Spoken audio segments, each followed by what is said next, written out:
Thank you for joining us today, the American Printing House for the Blind.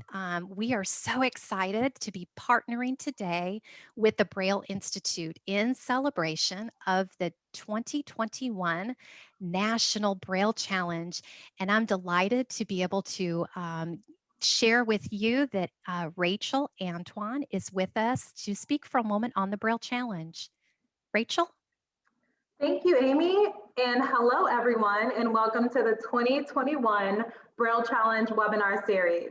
This is our fifth webinar in the series presented by the American Printing House for the Blind, providing an overview of LEGO Braille Bricks, playful experiences for pre-Braille instructions. Again, my name is Rachel Antoine. I am the Manager of National Programs and Services at the Braille Institute. Before we hear from our presenters, I'll start with a little announcement. First of all, thank you so much for being here. This year has presented new challenges for everyone, but that has not stopped our amazing Braille students from taking the Braille Challenge. As with many aspects of life, the Braille Challenge looks different this year. Normally, Braille Challenge regionals are large, in-person, single-day events.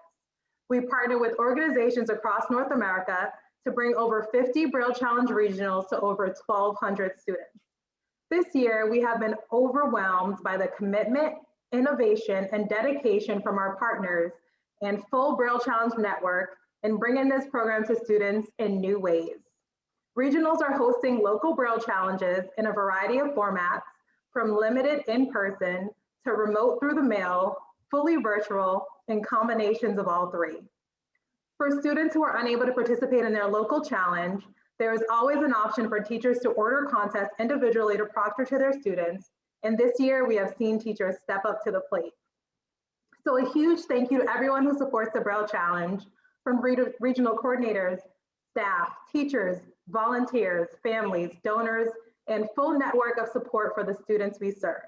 Thank you to also our prize sponsors, Humanware, Seedlings Braille Books for Children, and Mattel, who donated Braille Uno cards for all our BC contestants. Thank you to also our Braille Challenge team here at the Braille Institute. I could not ask for a better team to work with. This international program truly cannot be possible with this international community. And all of this for the Braille students we serve. So a huge congratulations to all the students who have already taken their contests, and good luck to all those who are going to be taking their contests soon. You're going to face many challenges in life, but just by taking the challenge, you're already a winner. And when you face those challenges, remember to keep calm and Braille on. Now take it away, APH. Thank you, Rachel. If you would, maybe drop in the chat box that if an attendee here has questions about the Braille Challenge and maybe they're not aware of how they can be involved if they haven't heard anything about the state level, if you could just drop maybe an email address or a website into the chat for all of our participants, that would be great. And we would begin now with the first of our 4 in a series webinars featuring the LEGO Braille Bricks. Today's feature is Playful Experiences for Pre-Braille Instruction using LEGO Braille Bricks. Presenting today is APH's very own Leanne Grillot. She's the National Director of Outreach Services, which means she's a very busy professional both within and outside of APH. She brings to the profession a wealth of information for serving students with visual impairments, and I'm certain that today you're going to learn a lot from her.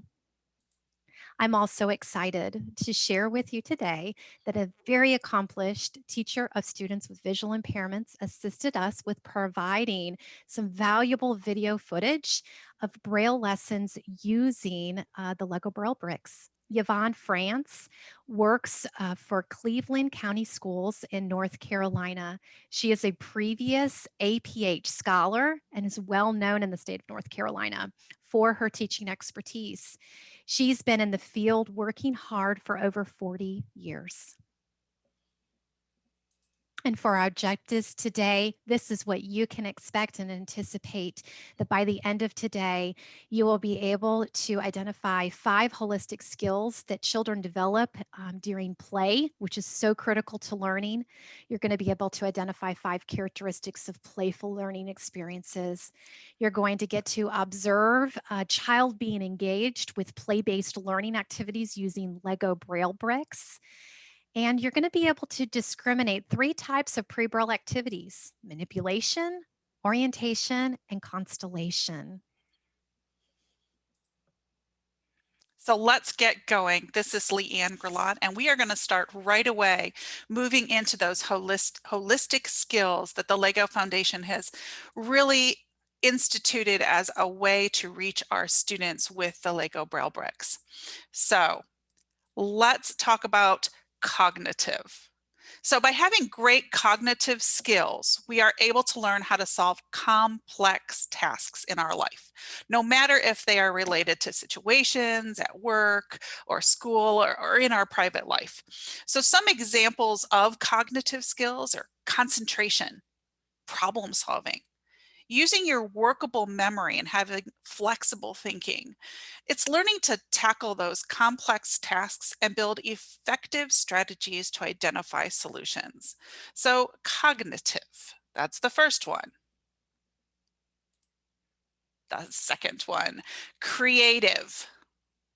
Creative. By having strong creative skills, we can come up with new solutions to problems that the world of tomorrow will be facing. And that's what our students are going to be doing. They're going to be solving those problems of tomorrow.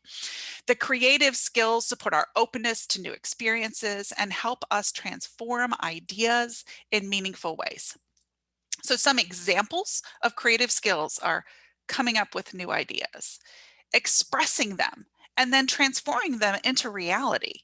It's being okay with some ambiguity and exploring possibilities, evaluating ideas, and then identifying the best solution. Creative, number 2. Third, physical. By having strong physical skills, we exercise our minds and our bodies to maintain well-being toward a successful life.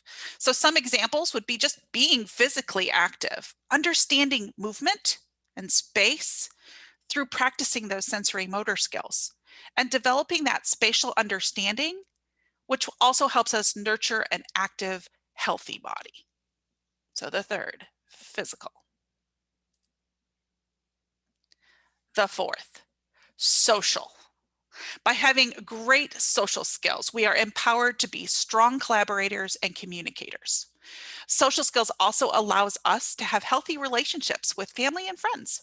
So some of those social skills are collaboration, communication, perspective taking, sharing ideas, negotiating the rules, and building empathy. And the last, emotional.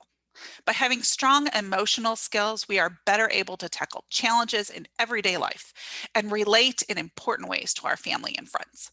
So some of those examples would be understanding your emotions, managing your emotions, expressing your emotions, and by doing that, by building self-awareness and the ability to handle impulses, staying motivated and confident in the face of difficulties.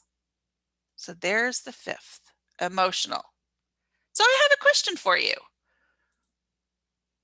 What holistic skill was just identified by exploring possibilities? Is it cognitive, creative, physical, social, or emotional? If you can't access the poll, you can feel free to put it in the chat. So we have a lot of people coming in and sharing their response to what holistic skills is identified by exploring possibilities: cognitive, creative, physical, social, or emotional. And I'm going to go ahead, for the sake of time, at 51% reporting. I'm going to end and share out the results. Leanne, creative had 74%. 74% with creative. So, what is the right answer? It really was creative, but we can see how exploring possibilities can fit into all of those. The one I named, though, was creative. Just that you held on to those and you're thinking about those holistic skills is important. Keep them all in mind because we're going on to another list for you to think about.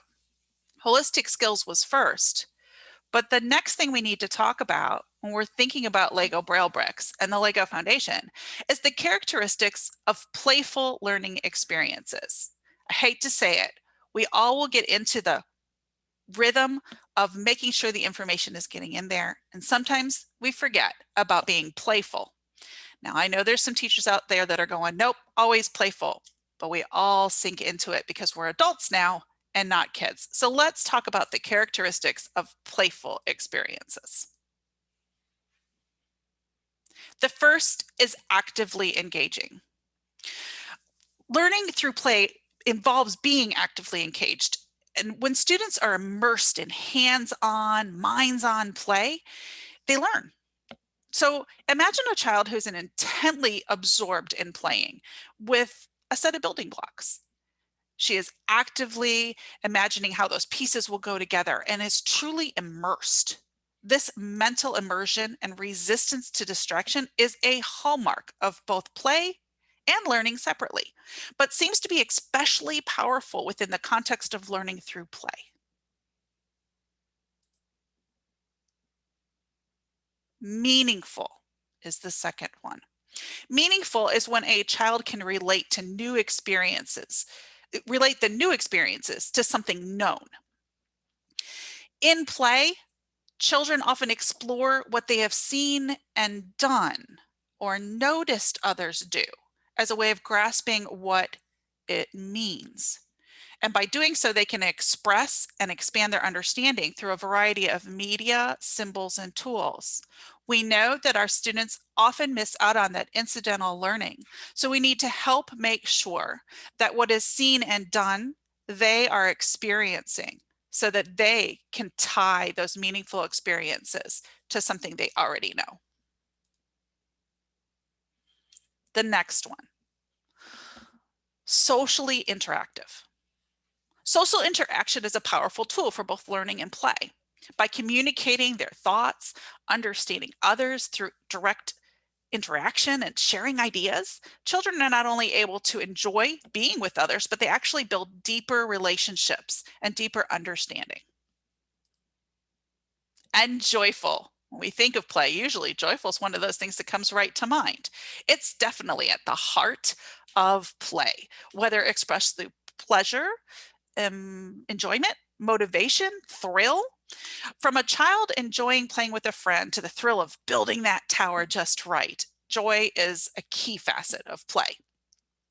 But saying that learning through play must be joyful does not mean that there can be no negative or neutral emotions at all. Sometimes frustration with a problem is necessary to feel that joy of breakthrough when it finally got solved, or you finally got those bricks together. Just as the power of surprise or the thrill of the unexpected can bring joy to an otherwise boring or potentially intimidating situation. And the last, iterative. From a toddler trying different ways to build that tower with blocks, to a young child discovering the angle of a slide and how far a marble would shoot across the room. And that iteration, that trying out possibilities, revising hypotheses, and discovering the next question leads to increased learning. I think of iterative as the science of play, like riding a bike. A child is iterative as they try over and over again to follow those steps of riding the bike, tweaking it until they get it just right. So these 5 characteristics ebb and flow as children engage in learning through play activities. So not all 5 are really necessary at all the times, but you want to make sure that there's a variety of these inside their learning opportunities. Over time, children should experience moments of joy and surprise, a meaningful connection, be active and absorbed, iterate, engage with others. Let's see if you remember which characteristic of playful learning experiences is described as mental immersion and resistance to distraction. Is it actively engaging, meaningful, socially interactive, joyful, or iterative? Hmm.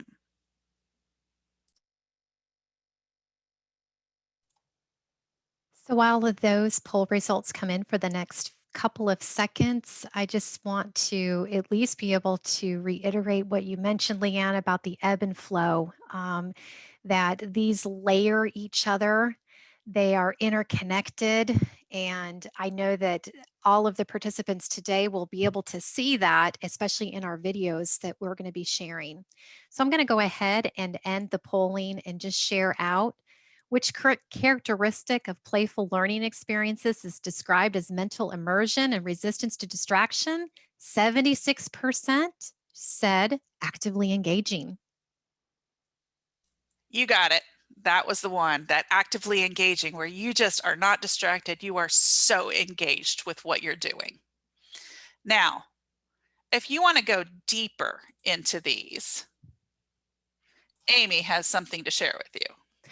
Absolutely. So, what I can share with you is that our learning management system, the APH Hive, it's www.aphhive.org. We have a course on the LEGO Braille Bricks. It's all about the philosophy of how the LEGO Foundation redefined play and reimagining the learning.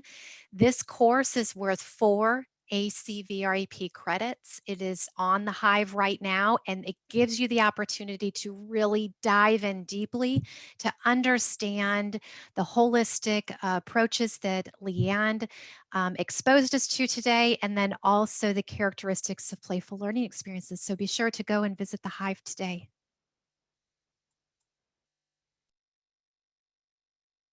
So the next piece I'm sure you're ready to dig into is those pre-Braille activities that we were talking about, utilizing all of those pieces of information.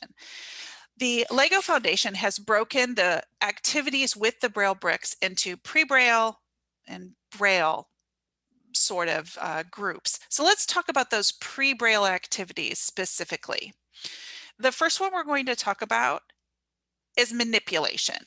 So manipulation is to discover and really just get used to those bricks, learn how to handle them, assemble them, put them together to each other, put them together on the base plate. It really is manipulation, moving the pieces around. And we're going to discuss a couple of the manipulation activities that are available through the LEGO Foundation and the Braille Bricks website that you have access to at any time. The second pre-Braille activity is called orientation. This is to learn how to position the bricks on the base plate and actually be aware that their orientation is important. How they're positioned, which way you turn them or twist them, what is up, what is down. So orientation is the second pre-Braille activity. The third one is Constellation. It's discovering the Braille cell and how studs are arranged into the 2 columns, and then to learn how to differentiate the studs. Really, if we go back in time to think about how we talk about Braille in the United States, we're often talking about a swing cell. There are people who use egg cartons and muffin tins. In some ways, this is similar. What you're truly talking about is the constellation of those Braille dots.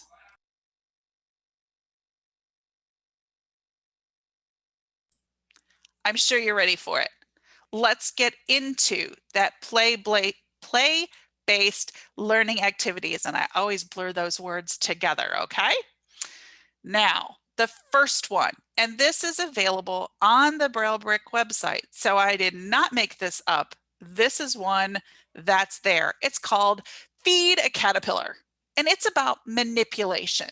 Just moving bricks around, understanding how to put them together.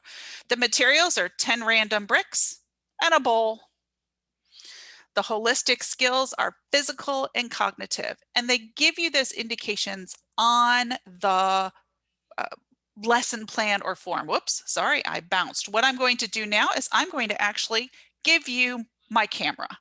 You can actually see I have a gray base plate in front of me. And I want to build a caterpillar, but a caterpillar is fuzzy and tiny and has a lot of other things going on with it than Braille bricks. So what we want to really think about is, how are we going to connect it? I don't need the base plate. Remember, it said bricks and a bowl, but I'm not going to start there. I might start with reading The Very Hungry Caterpillar. I might start with actually finding a caterpillar and feeling and touching it, feeling how long it is. The Very Hungry Caterpillar grows and shrinks. He's tiny and he gets really big. So we're going to give that knowledge before we jump right into playing with the Braille bricks. So here's my bowl. I have a little bag that I separated the Braille bricks out that I want. You don't have to use a bowl. You could use some other type of sorting tool. So I have put my Braille bricks in here, learning just how to reach in the bowl, grab the Braille bricks, orient them together so they stick. I have oriented these two together, but they don't stick. That's because I haven't oriented them correctly. I've got to at least manipulate, sorry, I'm using the wrong word, manipulate them so that they have the studs going into each other. It can't be stud next to stud. And so many of us use our eyes to orient ourselves to LEGO Braille bricks. Actually taking the moment, closing your own eyes and working with these Braille bricks gives you an idea of just how much manipulation you're having to do to line up smooth sides so that you're making a long line of the Braille bricks together. Your student might need to place them on the tabletop to be able to slide them together using the left hand fingers to find the right hand fingers to push them together. You might find that they are orienting them so that they're not lined up. Some bricks have more studs than others, so some stick better than others together. So again, that's feeding a hungry caterpillar. You can make it a game. You could add a Braille brick every time the hungry caterpillar eats something. Again, this is just truly manipulating these Braille bricks and understanding how they work together. Okay. That feeding a hungry caterpillar is one activity for manipulation. They have others to choose from though. They have one called Find a Friend. Find a Friend uses a base plate, 10 random bricks, and a bowl. It covers the holistic skills of physical, creative, and cognitive. Now, the picture I have displayed is one of the pictures that they actually give on the little lesson plan inside the Braille bricks. This picture actually shows slightly less than random bricks. They used E to represent a single friend on the base plate that needs to have a buddy. So you could build this skill further and not make them random like they demonstrated here. But truly, remember, our goal is manipulation. Manipulation is what we're headed for. So are you ready to see this one? Okay, let me get my next one ready to go. I have a new bag. I have a base plate. What was the other thing that they said I needed? Do you remember? A bowl. You don't have to use it. You could use the bag. I've set myself up ready to go for my student. I've poured my pieces in, ready to go. If you notice, I sort of followed their pattern. I have a stack of white bricks. The ones I chose was the number sign.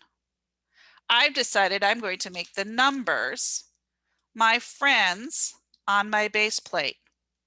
I am using the top edge of my base plate so that I can really practice manipulation.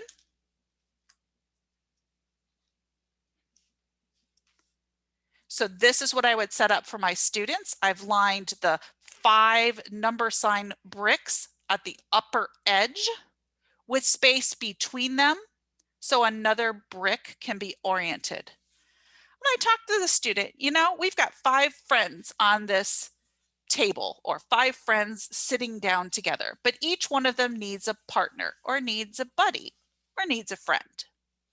Reach into the bowl and see if you can find a friend for them and then give them their friend, placing it on the right side. You could expand, you could practice left, right, on top of, below, above, get a little bit of orientation in there if you need to.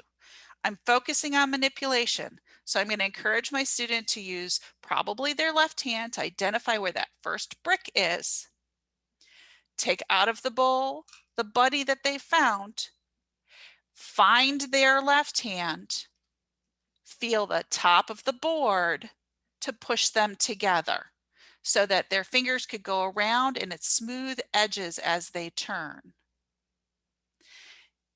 I have created an example where the friend that I put next to the number sign brick that was already on the board is upside down. Remember, I was focusing only on manipulation. I don't care that it's upside down. That wasn't the task. The task was just being able to manipulate, line it up, place it on the board. Then I'd have them find the next friend. Move across that top edge of the board, find your next friend, reach into the bowl to give them a buddy, match up your fingers, feel the top of the board, and push it down. Again, feel around. Are they a good square now? You've given them a good buddy. They're ready to go to work. Move across to go to the next one. So again, what you can see is you're helping orient your student to just moving these Braille pieces around. So, a question for you. Just think about manipulation for a minute. Can you think of any manipulation ideas that you could come up with in a fun way for your students? Get that creative hat on. This is your time to type them in the chat. What do you come up with? And Amy will read a few out to us. We would love to hear what you think, what your ideas are. So while we are waiting for a moment for your ideas to come in, please remember to change your to all panelists and attendees. One of our attendees said, "Find the wheel of the truck. Find all the B." Oops, it keeps moving. Find all the B bricks and line them up. Incorporating the concepts of sides and corners. And the last one that I can read is place, keeps jumping around. There's so many that are coming in. Another one is placing vertical and horizontal orientation. So those are some ideas of some things that were placed into the chat window. So again, think about those manipulation ideas. Just learning how to move bricks around is actually a challenge. This does not come naturally. You've got to practice doing it. Putting a fun play-based feel to it allows your student to enjoy them, but you're really working on the next level of skill to actually utilize them for literacy later on. These are those pre-Braille activities. Some of you have some great ideas. Don't leave them just in the chat. Feel free to think about it a little longer and submit some of your wonderful ideas to the Braille Brick website because they are looking for those to help share all around the world. Don't worry about what language you're putting it in. Put it in your language. They will get it translated so that the rest of the world can enjoy them too. But let's move on. Manipulation isn't the only one, okay? The next one is orientation. Okay, we've got to figure out exactly how those bricks need to go on. So the first one that I pulled up is build a rectangle tower. Now, I want you to think for a minute about what that means. Build a rectangle tower. They remind you to use a base plate, 48 random bricks, but they do warn you, make sure that they have at least 3 studs on them. Single stud and 2 stud don't stick very well together. And a bowl. Your holistic skills, physical, creative, cognitive, emotional, and social. This is one I would definitely do some pre-knowledge before we started talking about building a rectangle. Majority of tower building at a young age is simply stacking one thing on top of another, similar to our caterpillar. This rectangle is not talking about that. We are talking creating a hollowed space inside of a four-walled building. So I would actually talk about that type of creation, almost that we're creating a bowl in square shape, so that there is an understanding that we are going to create this empty space inside all of these bricks. I would talk about we're going to fill it with something. This is something that you really have to think about with your students. The suggestion in the beginning is to build the first layer for them. Later on, your orientation can be building their own first layer, but what you really want to think about is building that first layer for them. So let's just take a peek at doing this. Ready? Here's my base plate. I needed a lot more bricks, so I grabbed a bag that I could put these in. I might or might not transfer it to a bowl. I don't know if that would actually be easier for my student, but you have yours, you figure out what works. In the beginning, what I would want to do is I would want to start building the tower and the first level. I might talk about the student, have their hands over my hands so that they can feel how I am manipulating the bricks, how I am placing them down, so that it is easier to understand what they're going to then have to copy. So that first layer, I would probably be building hand over hand, or my hand over their hand over my hand as I put this in place so they could understand what I was doing. And we talk about this empty space and how we want to keep an empty space because we're going to fill it. Having them reach into the bag, find the wall, and again, it's finding those smooth edges to continue that pattern.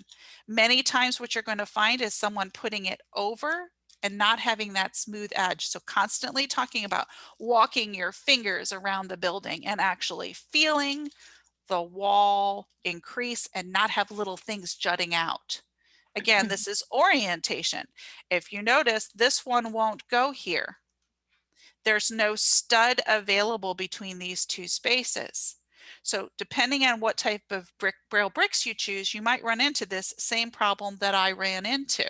So you're going to have to pre-think what studs you have available, and so is your student. So again, putting those pieces on, understanding if there is a spot where you can't connect your bricks into your tower, is some of that problem solving and thinking, what could you do different? What would work better? And then I would purposely add to this activity the filling of my tower into this empty space, possibly bringing something like cotton balls that feels very different and filling that empty space to have an understanding of we filled it, that we filled this space with something other than bricks, something that's soft and distinctly different than those rough bricks on the outside and the points. That's great, Leanne. And this is a perfect opportunity where we can share a student demonstration of a video that shows a student interacting with this. And I'm going to see if I can get this queued up here. Bear with me for just a moment. I think one of the holistic skills that you will definitely see in this video clip is iterative.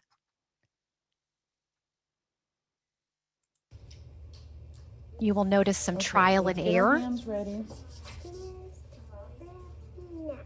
you go. Good job. All right, so we have, what shape do we have on our board today? A big rectangle. We do have a big rectangle. Very good. And that is the basics. That is the bottom of our new building. What kind of building do you want to make today? I want to make the building of, I want to make the building that we're in now. Okay, so we're going to make the building that we're in now. Now you have all your Braille bricks right here on the left side. On your right side. Okay. Is it on your right side or your left side? My left side, and this is in front Where's, of me. that's your left side, right? Yeah. All right. So you're going to get your bricks and you're going to lay them each one and connect them up on top so that we can have, in the same manner, so that we can make a nice tall building. Is that going to fit like that? No, you got to turn it around. Remember, you got to push them down good so that they stick down. Now, is that the direction that that one's going? No, this one was good. The first one was good. Push this one down. Okay. And now we're going to put that one right next to it like that and push it down. Okay. They've got to have at least a 3-dot letter so that they fit in there nice and tight and make a good strong building. It will. That's all of them on this side. Yeah, okay, keep going. We got to go all the way around. This one next. And I'll start on this. Now look, you've got a gap right there. If we have a gap right there, we're not going to have a good strong building. And now I have to stick to this one. Okay. You have to put this one in the middle, right there. Then we have a big gap. We can just slide on there. Good. Okay, do we need to make it taller? Yeah. All right, let's make it a little taller. So she What just are we finished gonna do having on our 2 building? layers and now she's on the 3rd. There's a gap right here. A gap. Yeah, we can't do that. Then Yeah, that's not. And what you're seeing is the teacher is helping the student identify where the gaps are in the building process. You see the picture of the student's hands that are manipulating the Lego Braille bricks, and the teacher's hand comes in and enters to provide that gentle nudge, that guidance of where those gaps are. Not going to fit, is it? no. No, so you have to move this one over. No, move it over the other way. So it's right up against this one. Right there. Good. And now I'll put this one next to it. Good. We want it right next to it. What are we going to do with our building? We're going to put this. Pay attention to what you're doing. That's a gap, so I can just slide that over. Good. That one on top. Not on top.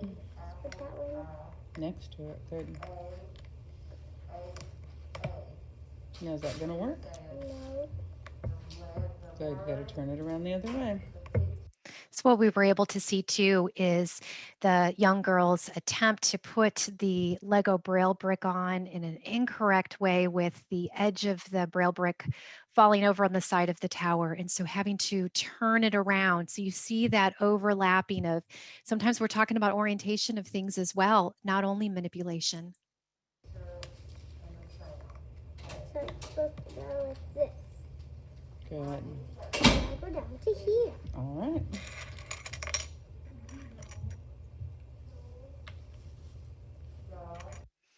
And what we find is to that iterative, that the problem solving that the student had and trying to figure out how to make this building.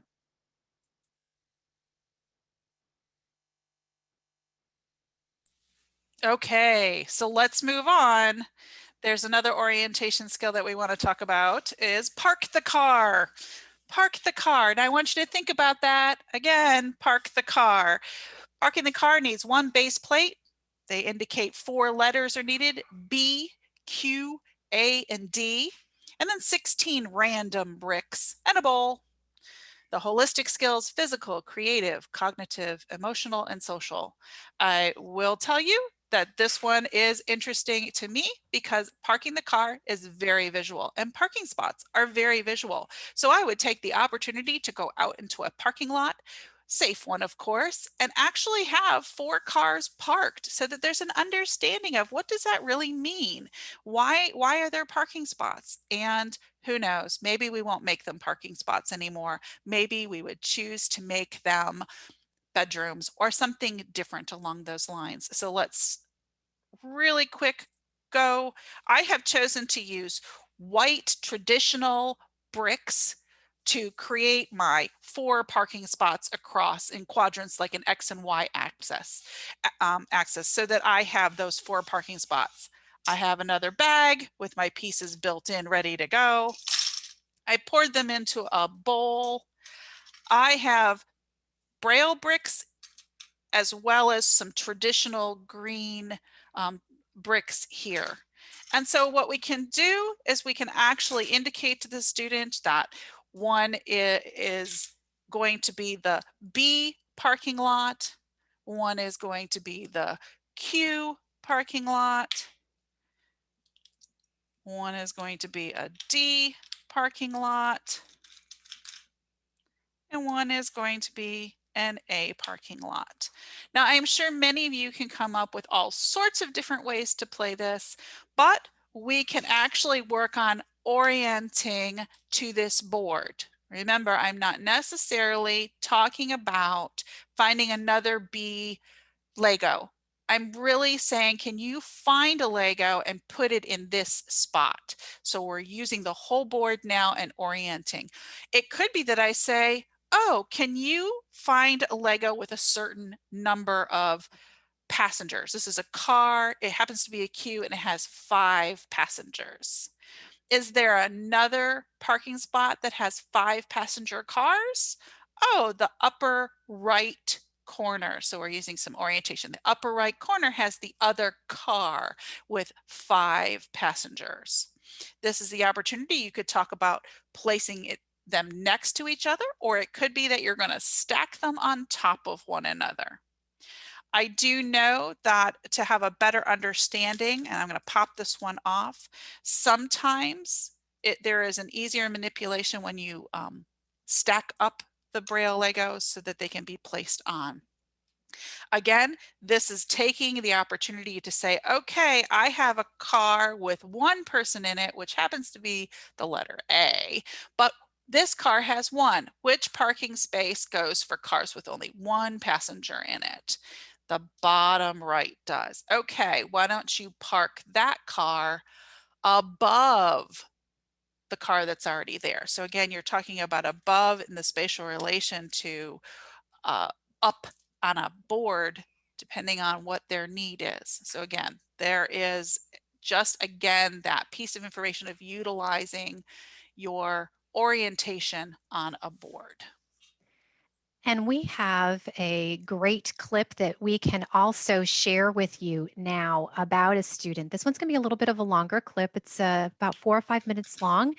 But it's a great example of how our teacher, Yvonne, took the concept, kind of modified the idea a bit, made it her own, made a story theme out of it, and made it really engaging for this particular child. So I'm going to share this one out and hope that you enjoy these learning moments. Which parking lots do we have today? We have an E. Okay, and where is the E? It's on the left. On the left, bottom or top?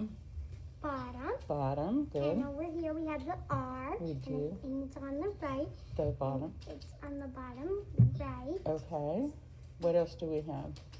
Well, we have the H. H. And it's on the top left. Good. And we have the K. And Look at it again. What is it?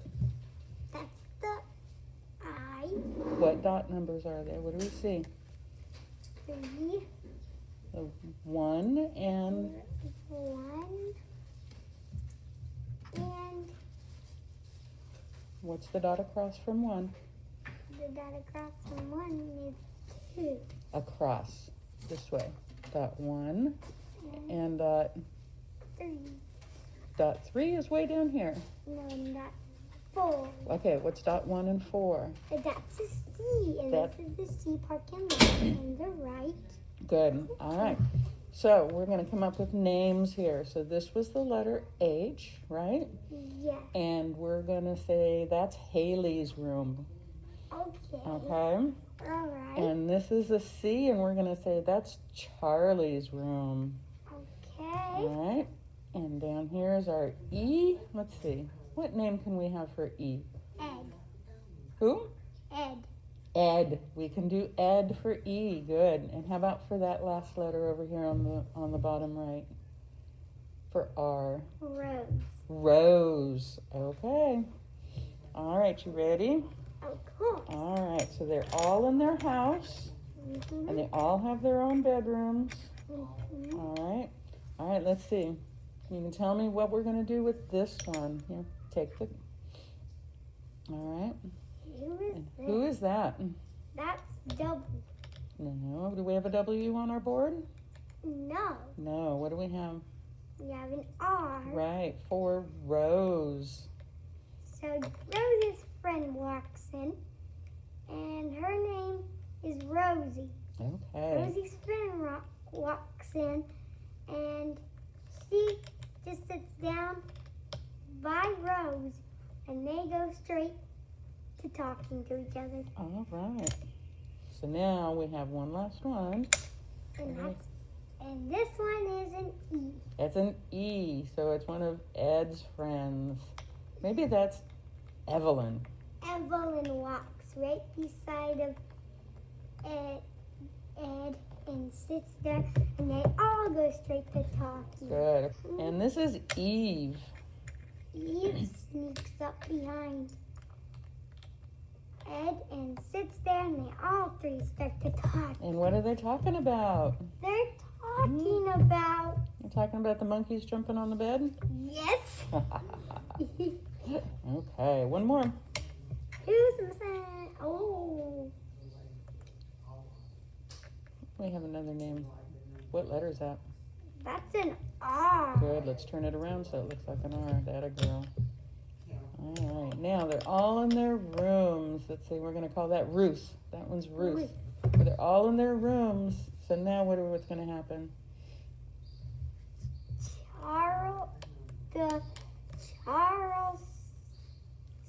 Charlie sneaks out of his room. Charlie's going to sneak out of his room? Where's he going to go?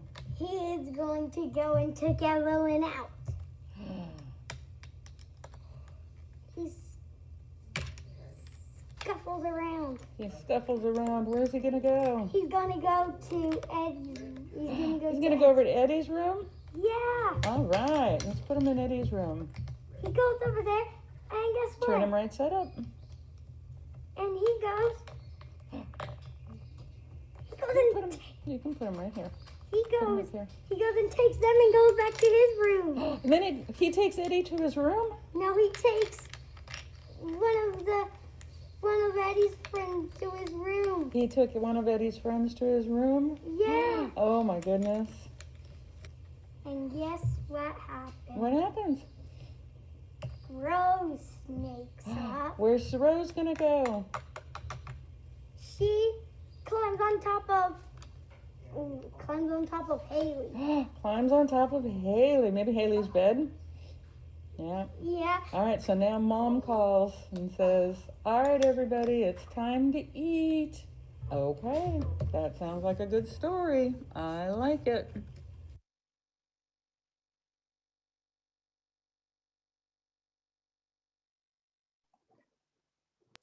Lots of imagination there, and just you saw a lot of the overlap of whether it's play characteristics or even the holistic skills.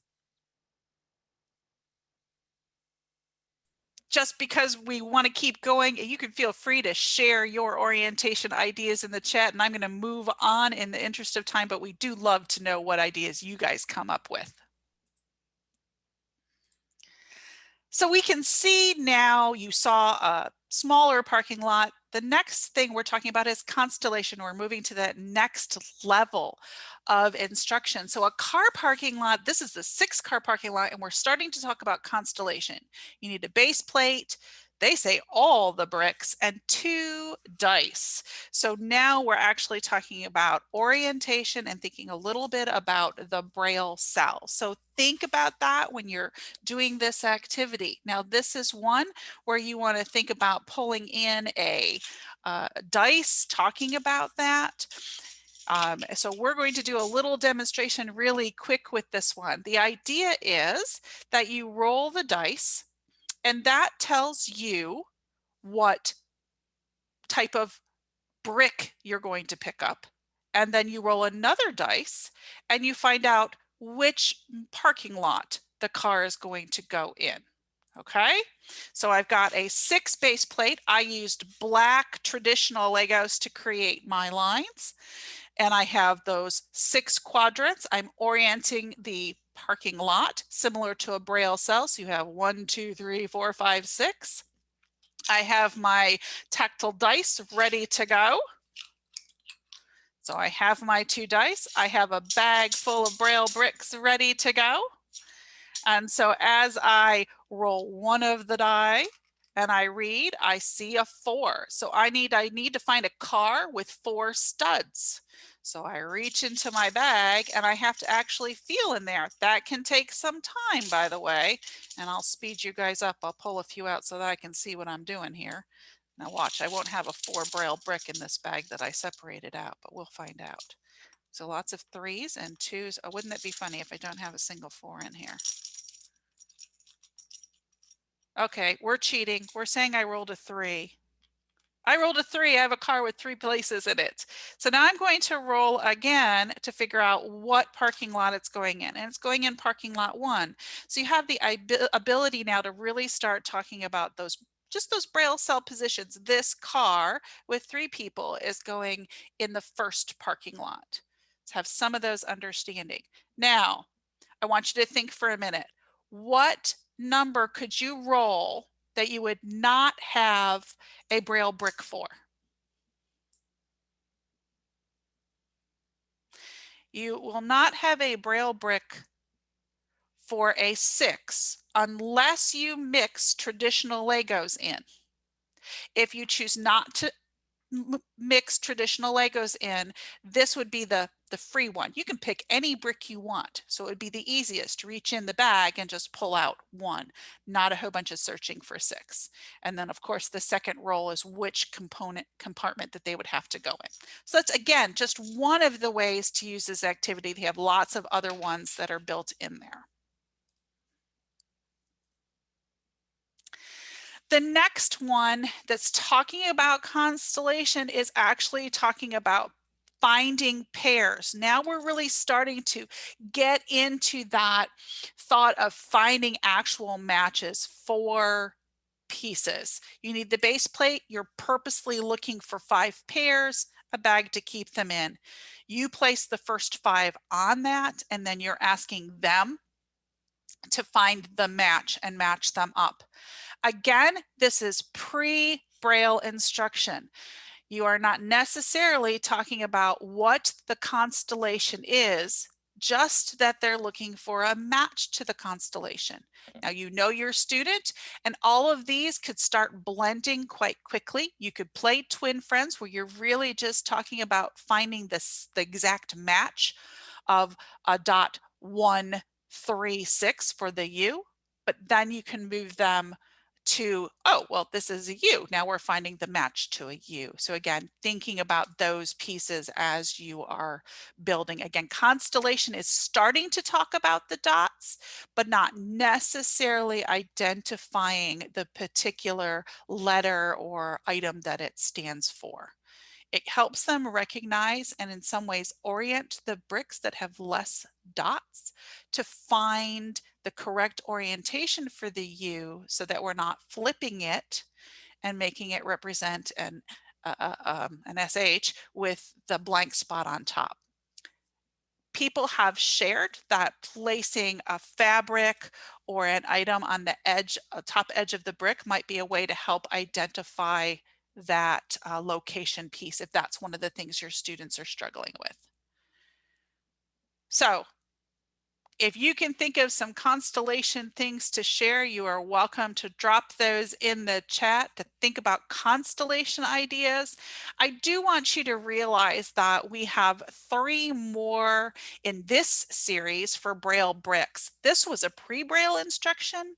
Our next one next week is brick by brick literacy. So we're actually talking about someone who is actively using the bricks and has some of that Braille knowledge. We will go back again March 10th and talk about more of these playful experiences for pre-Braille instruction. And then the following week after that, we're going to talk about brick by brick numeracy, really talking about how to use your Braille bricks and thinking about numbers.